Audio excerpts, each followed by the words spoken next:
Morning student. आज हम लोग अपने विज्ञान का पहला अध्याय जिसका नाम है रासायनिक अभिक्रियाएं एवं समीकरण। बेटा, हम चैप्टर को स्टार्ट करने से पहले ये समझते हैं कि इस चैप्टर का नाम रासायनिक अभिक्रिया एवं समीकरण क्यों है। ठीक है, या क्या होती हैं ये। देखिए, क्या होता है कि जब दो पदार्थ, कोई भी दो पदार्थ, वो जैसे हम लोग मान लो एग्जाम्पल के लिए हमने हाइड्रोजन प्लस ऑक्सीजन, आप जानते हैं कि ये दोनों क्या है, गैस है। क्या है, गैस है। जब हम इन दोनों को मिलाते हैं तो हमको क्या मिलता है, H2O। क्या मिलता है, H2O। ये रिएक्शन हमने बैलेंस कर ली। अब देखो यहाँ पर क्या हुआ बेटा, जो हाइड्रोजन और ऑक्सीजन ये दोनों गैसियस फॉर्म में थी, लेकिन इनसे मिलकर जो हमें उत्पाद मिला वो क्या मिला, हमें वाटर। और वो किस फॉर्म में बेटा मिला, हमें लिक्विड के फॉर्म में। किसके फॉर्म में मिला है, वो हमें लिक्विड के फॉर्म में मिला है। इसका मतलब कि रासायनिक अभिक्रियाएं वे क्रियाएं होती है जिसमें दो पदार्थ क्या करते हैं, एक नए पदार्थ को बनाते हैं। अब समीकरण हम पूरा ना बोल के क्या करते हैं उसको, जैसे मैंने बोला हाइड्रोजन और ऑक्सीजन को परस्पर मिलाने से हमें जल प्राप्त होता है।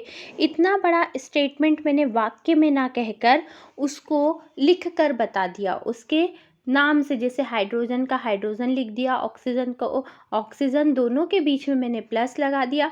और एरो, एरो क्या बताता है, या अभिक्रिया बताता है, और मैंने उधर लिख दिया जल। तो ये क्या बता दी बेटा, मैंने पूरी आपको एक समीकरण बनाकर पूरी बात कह दी। ठीक है, अब हम चैप्टर में आगे बढ़ते हैं और आपको जैसे जैसे पढ़ते जाएंगे क्लियर होता जाएगा। अपने दैनिक जीवन की निम्नलिखित परिस्थितियों पर ध्यान दीजिए और विचार कीजिए कि क्या होता है। गर्मियों में कमरे के ताप पर दूध को खुला छोड़ दिया जाता है। क्या करते हैं हम गर्मियों में, अगर दूध को खुले में छोड़ देते हैं तो क्या होता है बेटा, वो ख़राब हो जाता है। दूध जब हमने लिया था तो वो किस फॉर्म में था, लिक्विड के फॉर्म में था। लेकिन अगर आपने उसको रूम टेम्परेचर ज़्यादा समय के लिए छोड़ दिया तो वो क्या बन गया, गाढ़ा होने लग जाता है ना, सेमी सॉलिड बनने लगता है। लोहे का तवा, तसला, कील को आर्द्र वायुमंडल में खुला छोड़ दो। आप जब इसको खुला छोड़ देते हो तो क्या होता है बेटा कि हम खुला छोड़ने के कारण जो कील होती है उस पर क्या लगता है, जंग लग जाता है ना। क्यों, क्योंकि वो क्या करता है, आयरन जो होता है, कील किसकी बनी होती है, लोहे की, मतलब आयरन की। आयरन क्या करता है, हमारी ऑक्सीजन से क्रिया करता है और आयरन ऑक्साइड बना देता है। अंगूर का किण्वन हो जाता है, अंगूर जो होते हैं उनका क्या हो जाता है, किण्वन हो जाता है ना। भोजन पकाया जाता है, कच्ची सब्जियों को आप मसाला डाल के पका लेते हो, तो ये भी क्या है, इनमें रासायनिक अभिक्रिया होती है। हमारे शरीर में भोजन का पाचन, हमारे शरीर में जो भोजन पचता है वो भी क्या है, एक रासायनिक अभिक्रिया है। कैसे रासायनिक अभिक्रिया कहोगे, हमने खाने को मुंह में लिया, उसमें सलाइवा मिली, फिर वो फूड पाइप से नीचे गया है ना, और फिर उसमें कुछ जूस मिले जो उसको डाइजेस्टिव करते हैं। डाइजेस्ट होने के बाद वो कहाँ गया, हमारे इंटेस्टाइन में गया, इंटेस्टाइन से वो फिर क्या हो गया, सेमी सॉलिड में चेंज हुआ, फिर एनएस के थ्रू बाहर हो गया। तो ये पूरी क्या होती है, एक रासायनिक अभिक्रिया। हम सांस लेते हैं, हमारा सांस लेना या छोड़ना, इसमें भी क्या होती है, रासायनिक अभिक्रिया होती है। इन सभी परिस्थितियों में प्रारंभिक वस्तु की प्रकृति तथा पहचान कुछ ना कुछ बदल जाती है। कुछ ना कुछ उसमें चेंजेस हो जाता है, या तो उसके टेस्ट में चेंज आ जाएगा, कलर में चेंज आ जाएगा, आकार में चेंज आ जाएगा, है ना, कुछ ना कुछ परिवर्तन होगा। पदार्थ के भौतिक तथा रासायनिक गुणों के बारे में हम पिछली कक्षाओं में पढ़ चुके हैं। इससे पहले आपको पदार्थ के भौतिक व रासायनिक गुण पढ़ चुके हो आप। जब कोई रासायनिक परिवर्तन होता है तो हम कह सकते हैं कि एक रासायनिक अभिक्रिया हुई है। जब भी पदार्थों में कोई परिवर्तन आता है तो हम क्या कहते हैं, अगर उनमें रासायनिक परिवर्तन आएगा तो उसको हम रासायनिक अभिक्रिया कहेंगे। आप शायद सोच रहे होंगे कि रासायनिक अभिक्रिया का वास्तविक अर्थ क्या है। हम कैसे जान सकते हैं कि कोई क्रिया रासायनिक क्रिया है। इसके लिए क्या है, आपको एक छोटी सी एक्टिविटी दी गई है बेटा। क्या करना है आपको, देखिए मैं एक्टिविटी समझा देती हूँ बेटा। इसमें क्या किया गया है कि आपको एक मैग्नीज का टुकड़ा लेना है। किसका टुकड़ा लेना है? मैग्नीशियम का। ये मैग्नीशियम जो होता है इसको हम क्या करेंगे? वायु की उपस्थिति में जलाएंगे। ठीक है, इसके लिए हमको एक बर्नर की ज़रूरत पड़ेगी, जैसा कि आपको दिखाया गया है। ये एक बर्नर है, बर्नर की ज़रूरत पड़ेगी। एक चिमटा क्यों यूज़ करेंगे? मैग्नीज के टुकड़े को पकड़ने के लिए। ठीक है, यहाँ मैग्नीज रिबन लिया। ठीक है, यहाँ नीचे हमने क्या ले ली? वॉच ग्लास ले ली, है ना। अब क्या करोगे? जैसे ही आप इस मैग्नीज के टुकड़े को गर्म करोगे तो वॉच पे क्या होगी? राख इकट्ठी होगी। ये जो वॉच ग्लास है इस पे आपको देखो यहाँ पर रॉक दिखेगी, राख। ये देखो, ये क्या इकट्ठी हो गई? राख। अब ये राख क्या है? ये राख जो है मैग्नीज ऑक्साइड है। क्या है बेटा? मैग्नीज ऑक्साइड है। ये मैग्नीज जो है वो क्या है? हमारी मैग्नीज ऑक्साइड है। ठीक है, आगे बढ़ते हैं हम। आपने देखा होगा कि चमकदार लो के साथ मैग्नीशियम का क्या हो गया? दहन हो गया। मतलब मैग्नीशियम जो था वो जलने लगा और ये पूरी तरीके से किस में बदल गया? श्वेत चूर्ण में परिवर्तित हो गया। यह मैग्नीज ऑक्साइड का चूर्ण है। वायु की उपस्थिति में ऑक्सीजन तथा मैग्नीशियम के बीच होने वाली अभिक्रिया के कारण ऐसा हुआ। ठीक है, अब यहाँ पर एक रासायनिक परिवर्तन क्या हुआ कि देखो यहाँ पे क्या निकलने लग गई? सफ़ेद कलर की लो निकलने लग गई, चमकदार। क्रिया किस किस के बीच में हुई? ऑक्सीजन और मैग्नीशियम के बीच में क्रिया हुई। बना क्या? Manganese oxide. ठीक है, ऐसे ही हम कुछ और एग्जाम्पल भी देख सकते हैं। जैसे आपको यहाँ पर एक एग्जाम्पल और दिया गया है बेटा। देखिए, क्या कीजिए, एक फ्लास्क लीजिए। उस फ्लास्क में आप क्या करेंगे? कुछ जिंक के टुकड़े जैसे आपको यहाँ पर दिखाई दे रहे, ये देखिए, कुछ जिंक के टुकड़े डाल दीजिए और उसमें सल्फ्यूरिक अम्ल डाल दीजिए, H2SO4। क्या डालेंगे हम? H2SO4। जब हम और ऊपर से इसको क्लॉक के साथ में बंद कर देंगे और एक कांच की छोटी सी इसमें नली लगा देंगे। अब क्या होगा? जब इसमें से H2SO4 और जिंक के बीच में रिएक्शन होगी, है ना, तो क्या होगा बेटा कि यहाँ पर जिंक सल्फेट बनेगा और देखो ये हाइड्रोजन गैस जो है वो क्या होगी? रिमूव हो जाएगी। बनेगा क्या? Zinc sulphate. कैसे? देखो, क्या करा हमने? जिंक लिया,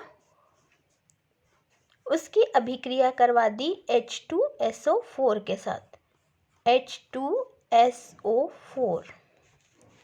तो क्या हो गया? अब अभिक्रिया के लिए हम यहाँ पे तीर का निशान लगा देते। अब हमें मिला क्या? Zinc sulphate. ठीक है, क्या मिला? Zinc sulphate. और हाइड्रोजन गैस जो थी वो क्या हो गई? रिमूव होने लगी। ठीक है, तो ये क्या हो गई? एक पूरी रासायनिक अभिक्रिया। ठीक है, उपरोक्त दिए गए तीनों क्रियाकलापों के आधार पर हम कह सकते हैं कि निम्न किसी भी प्रेक्षण की सहायता से हम निर्धारित कर सकते हैं कि एक रासायनिक अभिक्रिया हुई है। देखो कैसे होता है। हम अगर किसी पदार्थ की अवस्था में परिवर्तन हो सकता है, उसके रंग में परिवर्तन हो सकता है, उसमें से कोई गैस निकल सकती है, या उस पदार्थ के तापमान में भी परिवर्तन हो सकता है। ठीक है, आगे पढ़ते हैं हम। यदि हम अपने आसपास हो रहे परिवर्तनों को देखें तो पाएंगे कि हमारे चारों ओर बहुत सारी रासायनिक अभिक्रियाएं होती है। इस अध्याय में हम विभिन्न रासायनिक अभिक्रियाओं के प्रकार और उनके प्रतीकात्मक निरूपण का अध्ययन करेंगे। पहला है हमारा रासायनिक समीकरण। क्या पढ़ेंगे हम? रासायनिक समीकरण। क्रियाकलाप 1.1 का विवरण। जब ऑक्सीजन की उपस्थिति में हमने मैग्नीशियम रिबन को ऑक्सीजन की उपस्थिति में मैग्नीशियम रिबन का दहन होता है तब यह मैग्नीज ऑक्साइड में परिवर्तित हो जाता है। क्या होता है बेटा? जब ऑक्सीजन की उपस्थिति में मैग्नीशियम रिबन का ऑक्सीजन की उपस्थिति में मैग्नीशियम रिबन का दहन होता है तो यह मैग्नीज ऑक्साइड में परिवर्तित हो जाता है। वाक्य के रूप में किसी रासायनिक अभिक्रिया का विवरण क्या हो जाता है, बहुत ही लंबा हो जाता है। संक्षिप्त रूप में भी लिखा जा सकता है, और जब इसको हम संक्षिप्त रूप में लिखते हैं, इसे संक्षिप्त रूप में लिखना ही क्या कहलाता है, समीकरण कहलाता है। समीकरण कैसे हुई, देखो, मैग्नीज प्लस ऑक्सीजन क्या बना दिया, मैग्नीशियम और ऑक्सीजन ने मिलकर मैग्नीशियम ऑक्साइड। अब जो रिएक्शन में भाग ले रहे हैं उन्हें कहते हैं हम अभिकारक। क्या कहते हैं, अभिकारक। और इन अभिकारकों के मिलने से जो हमें नई चीज मिली है उसको हम कहते हैं उत्पाद। क्या कहते हो, उत्पाद। ठीक है।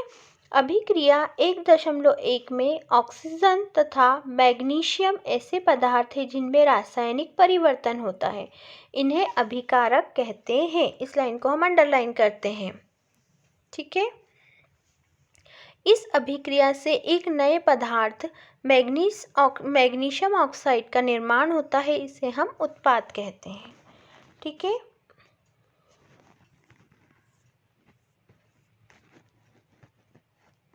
शब्द समीकरण में अभिकारकों के उत्पाद में परिवर्तन के मध्य एक तीर का निशान लगाया जाता है।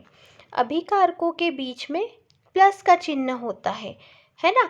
बाईं ओर LHS लिखा जाता है। इसी प्रकार उत्पादकों के बीच में भी प्लस का चिन्ह लगाते हैं और वो उसे RHS लिखा जाता है। तीर का सिरा उत्पाद की ओर तथा यह अभिक्रिया होने की दिशा दर्शाता है। जो तीर होता है वो क्या दर्शाता है कि उत्पाद ये बना, और अभिक्रिया की दिशा को दर्शाता है। रासायनिक समीकरण को लिखना कैसे लिखे, अब हमने रासायनिक समीकरण तो समझ लिया, लेकिन उसको हम लिख कैसे सकते हैं। क्या रासायनिक समीकरण के निरूपण की इससे भी कोई संक्षिप्त विधि है? क्या हम रासायनिक अभिक्रिया को जो समीकरण बनाते हैं उसको और कोई सरल विधि से लिख सकते हैं? हाँ, कैसे? हम शब्दों की जगह, हम ध्यान से समझना, हम शब्दों की जगह अगर रासायनिक सूत्रों का उपयोग करके करें तो क्या होगा, हमारी समीकरण को और अधिक इजी लिख सकते हैं। ठीक है, और वो आसान भी होगी। रासायनिक समीकरण किसी रासायनिक अभिक्रिया को दर्शाता है। यदि आप मैग्नीशियम ऑक्सीजन तथा मैग्नीज ऑक्साइड के सूत्रों का स्मरण करें तो उपरोक्त समीकरण इस प्रकार होगी।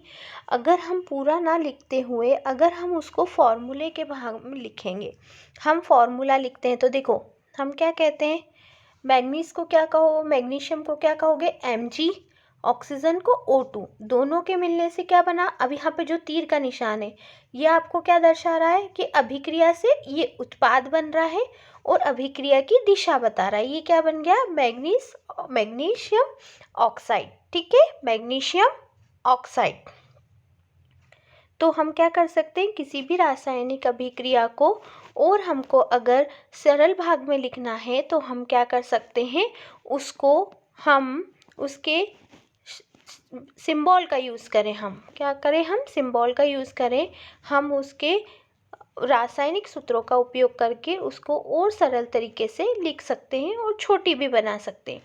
तीर के निशान के बाईं और दाईं ओर के तत्वों के परमाणुओं की संख्या कितनी कर उनकी तुलना करें।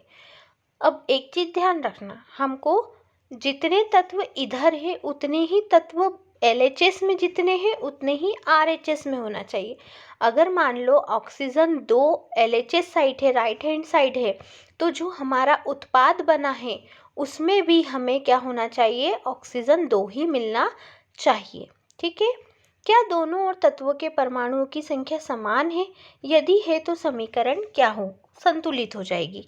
अगर दोनों ओर क्या होगी, तत्वों की संख्या समान होगी तो संतुलन, हमारी जो समीकरण है वो संतुलित है। और अगर नहीं है तो हमारी संतुलित समीकरण नहीं है, क्योंकि समीकरण के दोनों ओर का द्रव्यमान बराबर नहीं है। ऐसा क्यों? क्योंकि दोनों ओर का द्रव्यमान बराबर नहीं है। किसी भी अभिक्रिया का ऐसा रासायनिक समीकरण ढांचा रासायनिक समीकरण कहलाता है। इस प्रकार समीकरण मैग्नीशियम के वायु में जलने का ढांचा समीकरण है। मतलब अभी वो पूरी तरीके से क्या हुई है, कंप्लीट नहीं हुई है, सिर्फ उसको अभी हमने बताया है। अब उसको हमको क्या करना पड़ेगा, बैलेंस करना पड़ेगा। ठीक है। संतुलित रासायनिक समीकरण का क्या महत्व है? अब हम उसको संतुलित करते ही क्यों हैं? क्या ज़रूरी है उसको संतुलित करने के लिए? आपको द्रव्यमान के संचरण का नियम स्मरण होगा, जिसका आपने 9वीं कक्षा में अध्ययन किया। किसी भी रासायनिक अभिक्रिया में क्या है वो नियम? वो नियम ये कहता है किसी भी रासायनिक अभिक्रिया में द्रव्यमान का ना तो निर्माण होता है और ना ही विनाश। अर्थात किसी भी रासायनिक अभिक्रिया के उत्पाद तत्वों का कुल द्रव्यमान अभिकारक तत्वों के कुल द्रव्यमान के बराबर होता है। अब इसको आप नीचे उदाहरण से समझ सकते हो। दूसरे शब्दों में हम कह सकते हैं कि रासायनिक अभिक्रिया के पहले व उसके पश्चात प्रत्येक तत्वों के परमाणुओं की संख्या समान होती है। हम कक्षा 9वीं में पढ़ चुके हैं कि अगर हम रासायनिक अभिक्रिया करवाएंगे ना तो कोई घटेगा ना कोई बढ़ेगा, जितने इधर है उतने ही उधर भी होंगे। इसलिए हमें कंकाली समीकरण को संतुलित करना आवश्यक है। इसलिए हमने जो समीकरण बनाई उसको हमको क्या करना ज़रूरी है, उसको बैलेंस करना, उसको संतुलित करना ज़रूरी। अब देखो यहाँ पर आप एक चीज़ ध्यान दो, यहाँ पर मैंने मैग्नीशियम और ऑक्सीजन से आपको क्रिया करके तो बताई, लेकिन देखो यहाँ पर जब आप देखोगे तो यहाँ पर आपको ऑक्सीजन 2 दिखाई दे रहे हैं और यहाँ पर देखो ऑक्सीजन 1 ही है। यहाँ पर ऑक्सीजन कितने हैं? 1 ही है इस उत्पाद में। तो क्या ये समीकरण संतुलित है? नहीं, ये सिर्फ उसका हमने एक ढांचा बना दिया है। अभी उसको हमको संतुलित करना ज़रूरी है। ये क्यों? क्योंकि ये द्रव्यमान का नियम कहता है। ठीक है। क्या रासायनिक समीकरण 1.2 संतुलित है? आइए हम रासायनिक समीकरण को चरणबद्ध संतुलित करना सीखें। कैसे कर सकते हैं? क्रियाकलाप 1.3 के सत्य समीकरण को दर्शाया जा सकता है। जिंक प्लस सल्फ्यूरिक अम्ल। ठीक है, जिंक प्लस सल्फ्यूरिक अम्ल, इन दोनों की जब क्रिया करवाते हो तो आपको जिंक सल्फेट मिलता है। क्या मिलता है? जिंक सल्फेट मिलता है और हाइड्रोजन अलग गैस के रूप में निकल जाता है।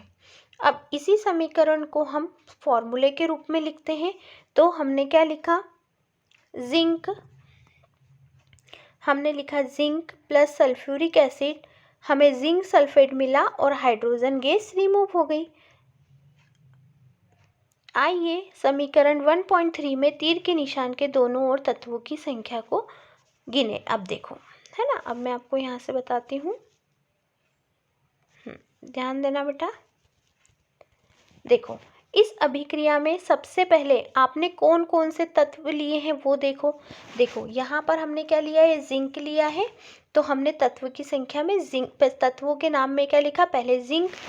एक हाइड्रोजन लिया है, हमने हाइड्रोजन लिख दिया। हमने सल्फर लिया है, हमने सल्फर लिखा।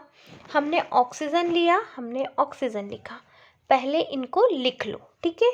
उसके बाद सेकेंड स्टेप में क्या कहती है? सेकेंड स्टेप ये कहती है कि आप LHS साइड देखो कि कितने हैं। देखो यहाँ पर आपको जिंक कितने दिख रहे हैं? 1। तो हमने यहाँ क्या करा?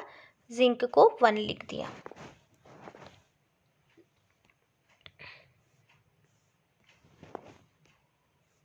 हाइड्रोजन, देखो आपको यहाँ पर हाइड्रोजन 2 दिख रहे हैं। LHS साइड ही देखना है अभी हमको। हाइड्रोजन 2 दिख रहे हैं तो हमने हाइड्रोजन 2 लिख दिया। हमें सल्फर के पास कुछ दिख रहा है क्या? नहीं, सल्फर 1 है, हमने 1 लिख दिया। हमें ऑक्सीजन O कितने दिख रहे हैं? 4 दिख रहे हैं तो हमने 4 लिख दिया। अब हम इसके RHS साइड जाएंगे। RHS साइड चलिए। RHS साइड में क्या हो रहा है बेटा? ध्यान दो। जिंक कितने हैं? 1। हाइड्रोजन कितने हैं? 2। देखो जिंक कितने हैं? 1। हाइड्रोजन कितने हैं? 2। सल्फर कितना है? 1। और ऑक्सीजन कितना है? 4। मतलब रिएक्शन क्या है हमारी? यहाँ पर बैलेंस है। और अगर बैलेंस नहीं होगी तो आपको बैलेंस करना होगी। ठीक है। चलिए आइए आगे का चैप्टर हम लोग नेक्स्ट वीडियो में कंटिन्यू करेंगे। Okay, thank you.